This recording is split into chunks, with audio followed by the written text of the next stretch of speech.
ಧರ್ಮಸ್ಥಳ ಕ್ಷೇತ್ರದ ಅಪಪ್ರಚಾರ ಖಂಡಿಸಿ ಚಿಕ್ಕೋಡಿಯಲ್ಲಿ ಭಕ್ತರಿಂದ ಮೌನ ಪ್ರತಿಭಟನೆ. ಚಿಕ್ಕೋಡಿ ಶ್ರೀ ಕ್ಷೇತ್ರ ಧರ್ಮಸ್ಥಳ ಮಂಜುನಾಥ ಸ್ವಾಮಿ ದೇವಾಲಯ ಹಾಗೂ ಹೆಗ್ಗಡೆ ಕುಟುಂಬಕ್ಕೆ ಕಳಂಕ ತರಲು ಒಳಸಂಚು ನಡೆಸುತ್ತಿರುವವರ ವಿರುದ್ಧ ಸರ್ಕಾರ ಸೂಕ್ತ ತನಿಖೆ ನಡೆಸಿ ಕಾನೂನು ಕ್ರಮ ಕೈಗೊಳ್ಳಬೇಕು ಎಂದು ಆಗ್ರಹಿಸಿ ಚಿಕ್ಕೋಡಿಯಲ್ಲಿ ಭಕ್ತರಿಂದ ಮೌನ ಪ್ರತಿಭಟನೆ ನಡೆಯಿತು. ಜಯನಗರದಿಂದ ಪ್ರಾರಂಭವಾದ ಪ್ರತಿಭಟನೆಯು ತಹಸೀಲ್ದಾರ್ ಕಚೇರಿಯವರೆಗೆ ಸಾಗಿ ಉಪವಿಭಾಗಾಧಿಕಾರಿ ಸುಭಾಷ ಸಂಪಗಾವಿಯ ಮೂಲಕ ಮುಖ್ಯಮಂತ್ರಿಗೆ ಮನವಿ ಸಲ್ಲಿಸಿದ್ರು. ಇದೇ ಸಂದರ್ಭದಲ್ಲಿ ಜೈನ ಸಮಾಜದ ಮುಖಂಡರು ಮಾತನಾಡಿ, ಪವಿತ್ರ ಕ್ಷೇತ್ರವಾಗಿರುವ ಧರ್ಮಸ್ಥಳ ಹಾಗೂ ಧರ್ಮಾಧಿಕಾರಿ ಡಾ ವೀರೇಂದ್ರ ಹೆಗಡೆ ಅವರಿಗೆ ಅಪಪ್ರಚಾರ ಮಾಡಿ ಕಳಂಕ ತರುವ ಕೆಲಸ ಮಾಡುತ್ತಿರುವವರ ವಿರುದ್ಧ ಸರ್ಕಾರ ಕಠಿಣ ಕ್ರಮ ಕೈಗೊಳ್ಳಬೇಕು. ಸರ್ಕಾರ ಮಾಡದ ಕೆಲಸವನ್ನ ಡಾ ವೀರೇಂದ್ರ ಹೆಗಡೆ ಅವರು ಮಾಡುತ್ತಿದ್ದಾರೆ. ಸಾಮಾಜಿಕವಾಗಿ ಅನೇಕ ಒಳ್ಳೆಯ ಕೆಲಸಗಳನ್ನ ಮಾಡಿರುವ ಹೆಗಡೆ ಅವರ ಪರ ನಾವೆಲ್ಲರೂ ಒಂದಾಗಿ ನಿಲ್ಲಬೇಕು ಎಂದು ಕರೆ ನೀಡಿದ್ರು.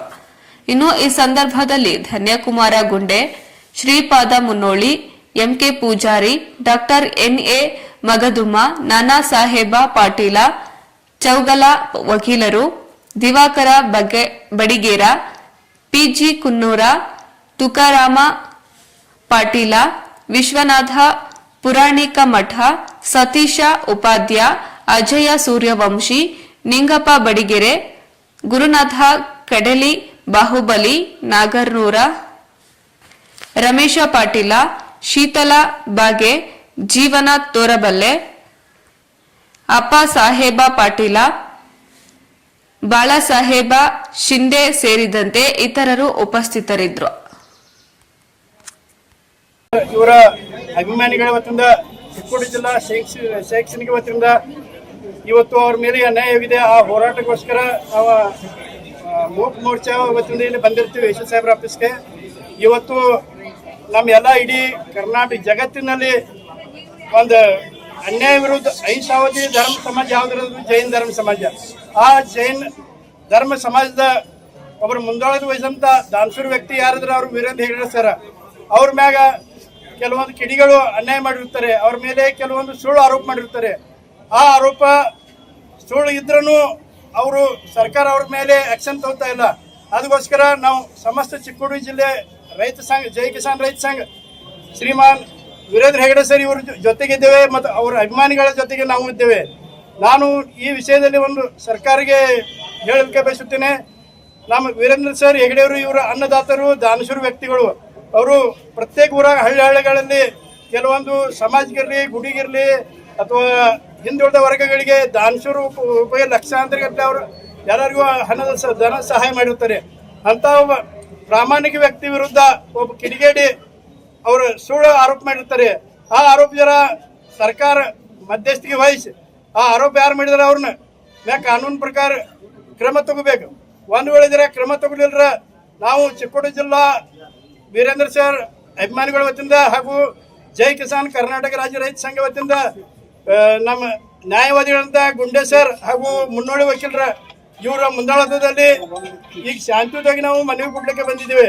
ಒಂದು ವೇಳೆ ಜರ ಇದ್ರ ನೀವು ಪರಿಶೀಲನೆ ಸನ್ಮಾನ್ಯ ಮುಖ್ಯಮಂತ್ರಿ ಸಿದ್ದರಾಮಯ್ಯ ಮಾಡಲಿಲ್ಲ ಅಂದ್ರೆ ಮುಂದಿನ ದಿನಮಾನಗಳಲ್ಲಿ ತೀವ್ರ ಹೋರಾಟ ಮಾಡಬೇಕು ಅಂತ ಇಷ್ಟು ಹೇಳಿ ನನ್ನ ಕೇಸು ಸುಪ್ರೀಂ ಕೋರ್ಟ್ ಹೋಗಿ ಬಂದದ್ದು, ಸಿಬಿಐ ಎನ್ಕ್ವೈರಿ ಆದದ್ದು ಮುಗಿದು ಇದ್ಗಿದ್ದು ಮತ್ತೆ ನಾವು ಇವ್ರಿಗೆ ತೊಂದರೆ ಕೊಡಬೇಕು ಪರ್ಸನಲ್ ಅಂತ ಹೇಳಿ ಏನೊಂದು ಮಾಡ್ಲಿಕ್ಕತ್ತ. ಇದು ಏನು ಕಿಚುಡಿ ಇದೆ. ಅವ್ರದ್ದು ರಾಜಕೀಯ ಕಪ್ ಚುಕ್ಕಿ ಇರಲಿಲ್ಲ. ಸಾಮಾಜಿಕ ಕ್ಷೇತ್ರ ಸಾಕಷ್ಟು ಕೆಲಸ ಮಾಡ್ಯಾರ. ಮತ್ತು ಯಾವನೋ ಬಂದೇಳಿ ಒಂದು ಕಪ್ ಪಕ್ಕ ಹಾಕೊಂಡು ತಿಳ್ಕೊತ ಬಂದ ನಾವು 100 ಜನ ಇಲ್ಲಿ ನಾವು ಹೋಗ್ದೇನೆ ಅಂತ. ಅಂದರೆ 800 ವರ್ಷ ಇತಿಹಾಸ ಇದ್ದದ್ದು ದೇವಸ್ಥಾನ. ಸಾಕಷ್ಟು ಜನ ಬರ್ತಾರೆ, ಇಲ್ಲಿ ಆಕ್ಸಿಡೆಂಟ್ ಆಗಿರ್ತಾವೆ, ಏನಾಗಿರ್ತಾವೆ ಹೋಗಿರ್ತಾರೆ. ಅದ್ರದ್ದು ಗೈರ್ಫೈ ತೊಗೊಂಡು ಒಂದು ಎಷ್ಟೋ ಸ್ಪಾಟು 12, 13 ಹಡ್ಲಿಕ್ಕೆ ಹೇಳೋದು, ದಿನ ಲಕ್ಷ ಗಟ್ಟಲಿಕ್ಕೆ ಖರ್ಚು ಮಾಡೋದು. ಯಾರಪ್ಪನ ಮನೆ ರೊಕ್ಕ ನಾವು ನೀವೆಲ್ಲ ಕೊಟ್ಟು ಟ್ಯಾಕ್ಸ್ ಧನ ಸರ್ಕಾರದನ್ನು ಸಂಭಾಳಿಸಿ ಒಳ್ಳೆ ಕೆಲಸಕ್ಕೆ ಉಪಯೋಗ ಮಾಡಬೇಕು. ಅದನ್ನ ಬಿಟ್ಟು ಯಾರೋ ಒಬ್ರು ಆರೋಪ ಮಾಡ್ತಾರೆ, ಅದನ್ನು ಹಟ್ಕೊಂತ ಕೂತ್ರೆ 18 ಫೂಟದ ಕೆಳಗೆ ಯಾರು ಹೆಣ ಹೋಗಿರ್ತಾರೆ. ನಾವು ನೀರು ನೋಡಿದ್ರೆ ನೀರು 10 ವರ್ಷದಲ್ಲಿ ಹಡ್ಡ್ಯಾರ, ನೀರು ಹತ್ಯಾವಲ್ಲ ಆ್ಯಕ್ಚುಲಿ. ಅದಕ್ಕೆ ಮತ್ತೆ ಮೋಟ್ರ್ ಕುಣಿಸ್ತಾರೆ. ಯಾರೋ ಒಬ್ಬ ವ್ಯಕ್ತಿ ಸಲುವಾಗಿ ಹಿಂಗೆ ನಾವು ಸರ್ಕಾರದವ್ರು ಕೆಲಸ ಮಾಡಿದರೆ ನನಗೆ ಸರ್ಕಾರ ಬಗ್ಗೆ ನನಗೆ ರಾಜಕೀಯ ಏನು ಮಾತಾಡೋದಿಲ್ಲ. ನನಗೆ ದುಃಖ ಇಷ್ಟ ಅನ್ಸುತ್ತೆ. ಯಾರೋ ಒಬ್ಬ ಏನು ಆರೋಪ ಮಾಡಿದಾರೆ ಅಂದ್ರೆ ನೀರು ಹತ್ತೊಂದು ಹಟ್ಕೊಂತ ಹೋದ್ರೆ ಎಲ್ಲೇನು ಏನೇನು ಹಟ್ಟಲ್ಲ. ನಾಳೆ ಮತ್ತೊಬ್ಬ ಬರ್ತಾರೆ, ಮತ್ತೊಂದು ಕಡೆ ಹೇಳ್ತಾನೆ. ಸಾಕಷ್ಟು ದೇವಸ್ಥಾನ ಅದಾವ, ಎಲ್ಲೇ ನಡ್ಕೊಂತ ಹೋಗೋರು ನೀವು ಅದಕ್ಕೆ ಅದರ ವಿರುದ್ಧ ಏನದ ನಮ್ಮದು ನಾವು ಒಂದು ಭಾರತೀಯ ನಾಗರಿಕರು ಧಾರ್ಮಿಕ ಜನ, ಅದಕ್ಕೆ ಒಂದು ನಾವು ಪ್ರತಿಭಟನೆ ಮಾಡಲೇಬೇಕು. ಇದನ್ನ ಏನಾರ ಒಂದು ನಿಂದ್ರಾಗುತ್ತೆ ನಮ್ಮ ಕಡೆ. ಅನ್ಯಾಯದಲ್ಲಿ ನಾವು ಏನು ಬೇಕಾದ್ ಮಾಡಲ್ಲ. ಸರ್ಕಾರಕ್ಕೆ ನೀವು ಅವ್ರನ್ನ ಪನಿಷ್ಮೆಂಟ್ ಕೊಡ್ರಿ, ಏನೂ ಆಗಲಿ. ಕೋರ್ಟ್ ಒಂದು ಆರ್ಡರ್ ಕೊಟ್ಟ ನಂತರ ಮತ್ತೆ ಹಾಕಿದಿಲ್ಲ. ಅದಕ್ಕೆ ಇದೊಂದು ಭಾಳ ದುರ್ದೈವ ಸಂಗತಿ ಇದೆ. ನಾವು ಸುಮ್ಮನೆ ಕೊಂಡೋದಂದ್ರೆ ಅನ್ಯಾಯದ ಶಾಮಿಲ್ ಆದಂಗೆ ಆಗ್ತೈತಿ. ಅದಕ್ಕೊಂದು ಪ್ರತಿಭಟನೆ ಬೇಕೇ ಬೇಕು. ನಮ್ಮಕ್ಕಿಂತಲೂ ಇದೇ ನಮ್ಮ ತಂದೆಯವರು ಅಥವಾ ತಾಯಿಯರು ಎಲ್ಲರೂ ಕೂಡ್ಯಾರ. ಇದಕ್ಕೆ ಭಾಳ ಮಹತ್ವ ಇದೆ. ಇವ್ರದ್ದು ಅನಿಸಿಕೆ ಅವ್ರ ಒಳಗಿಂದ ಏನು ಅವ್ರ ಬಗ್ಗೆ ಅನಿಸ್ತದೆ ದೈವತ್ವ. ಯಾಕಂದ್ರೆ ದೈವತ್ವದಿಂದ ದೇವರಾಗೋದು. ಅದಕ್ಕೆ ಅವರಲ್ಲಿ ಏನು ದೈವತ್ವದ ನಾವೆಲ್ಲ ಕಂಡೇರಿ ಅದಕ್ಕೆ ಪ್ರತಿಭಟನೆ ಮಾಡಬೇಕು. ಇದು ಇಲ್ಲೇ ನಿಂದಿರಿದ್ರೆ 100% ನಾವೆಲ್ಲರೂ ಇದಕ್ಕಿಂತ 10 ಪಟ್ಟು ಜನ ಧರ್ಮಸ್ಥಳಕ್ಕೆ ಹೋಗ್ಬೇಕಾಗ್ತೈತಿ. ಇಷ್ಟ ಸರ್ಕಾರಕ್ಕೆ ನಮಗೊಂದು ಮನವಿ ಕೊಡಬೇಕಾಗಿದೆ. ಸ್ವಾಮೀಜಿಯವರನ್ನು ಸ್ಮರಿಸುತ್ತಾ ಇವತ್ತು ಧರ್ಮಸ್ಥಳದ ವಿರುದ್ಧ ಕೆಲವೊಂದು ಕಿಡಿಗೇಡಿಗಳು ಏನು ಒಂದು ಕಳಂಕವನ್ನು ತರುವಂತ ಕೆಲಸವನ್ನ ಮಾಡ್ತಾ ಇದ್ದಾರೆ. ಆ ಕೆಲಸಕ್ಕೆ ವಿರೋಧಿಯಾಗಿ ಜನಾಕ್ರೋಶ ಇವತ್ತು ಒಂದು ಮೌನ ರೂಪದ ಯಾತ್ರೆಯನ್ನ ನಾವು ಇಲ್ಲಿ ಪ್ರಾರಂಭ ಮಾಡಿದ್ದೇವೆ.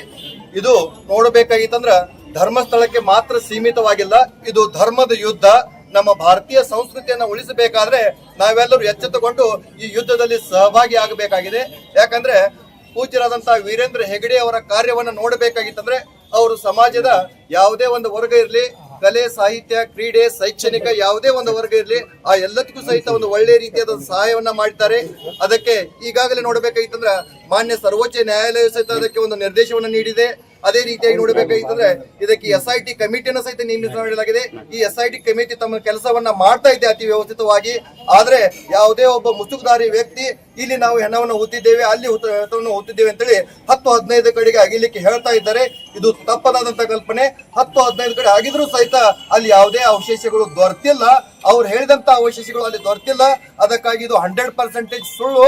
ಅದಕ್ಕಾಗಿ ಈ ಅಧರ್ಮದ ವಿರುದ್ಧ, ಅನ್ಯಾಯದ ವಿರುದ್ಧ ಯಾವಾಗ ತ್ರೇತಾಯುಗದಲ್ಲಿ ರಾಮಾಯಣ ಆಯ್ತು, ರಾಮ ಯಾವ ರೀತಿಯಾಗಿ ಯುದ್ಧವನ್ನ ಮಾಡಿದ್ರು, ದ್ವಾಪಾರ ಯುಗದಲ್ಲಿ ಯಾವ ರೀತಿಯಾಗಿ ಶ್ರೀಕೃಷ್ಣ ಮುಂದಾಗಿ ಯುದ್ಧವನ್ನ ಮಾಡಿದ್ರು, ಅದೇ ರೀತಿಯಾಗಿ ಈ ಕಲಿಯುಗದಲ್ಲಿ ನಾವು ನೀವುಗಳೆಲ್ಲ ಕೂಡಿಕೊಂಡು ನಮ್ಮ ಭಾರತೀಯ ಸಂಸ್ಕೃತಿಯನ್ನು ಉಳಿಸಬೇಕಾಗಿತ್ತಂದ್ರೆ, ನಮ್ಮ ಧರ್ಮವನ್ನು ಉಳಿಸಬೇಕಾಗಿತ್ತಂದ್ರೆ ಈ ಯುದ್ಧದಲ್ಲಿ ನಾವು ಸಹಭಾಗಿ ಆಗಬೇಕು.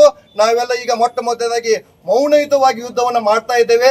ಶಾಂತಿಯುತ ಅಂತ ಯುದ್ಧಕ್ಕೆ ಸರ್ಕಾರದವರು ಸ್ಪಂದಿಸಿ ಇದಕ್ಕೆ ತನಿಖೆಯನ್ನ ತಕ್ಷಣವಾಗಿ ಇದರ ಒಂದು ಯೋಗ್ಯ ನಿರ್ಣಯವನ್ನು ಕೈಕೊಂಡು ಇಂಥ ಕಳಕವನ್ನು ತರಿಸುವಂತ ಒಂದು ಮಾಧ್ಯಮಗಳಲ್ಲಿ ನಡೀತಾ ಇದೆ. ಅದನ್ನು ತಕ್ಷಣವಾಗಿ ನಿಲ್ಲಿಸಬೇಕು ಮತ್ತು ನಮ್ಮ ಧರ್ಮಸ್ಥಳವನ್ನು ಸಂರಕ್ಷಣೆ ಮಾಡಬೇಕು. ಒಂದು ವೇಳೆ ಸರ್ಕಾರ ಈ ರೀತಿಯಾಗಿ ಮಾಡಲಿಲ್ಲ ಅಂದ್ರೆ ಮುಂದಿನ ದಿನಮಾನಗಳಲ್ಲಿ ಒಂದು ಯೋಗ್ಯ ಉತ್ತರವನ್ನು ನೀಡುವಂತ ಜನ ಈ ಎಲ್ಲ ನಮ್ಮ ತಾಯಂದಿರು ಮಾಡ್ತಾರೆ ಅನ್ನೋ